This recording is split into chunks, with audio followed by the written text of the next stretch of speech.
Hey y'all, got another cool truck here. This is a 1964 GMC V4008 dump truck, 2-ton. And starter's not working on it. And so I just pulled it out of there. I love these old trucks because it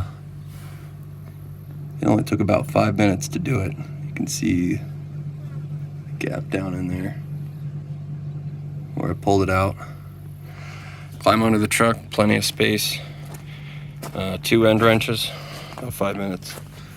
So I'm going to show you how to test a starter to make sure that it is indeed defective before you go ahead and replace it.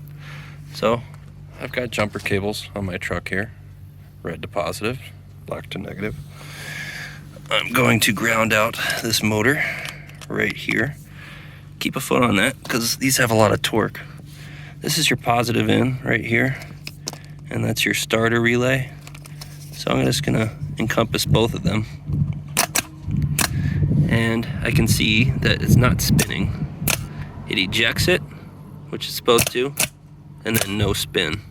So the starter is bad. I'm gonna go ahead and replace it.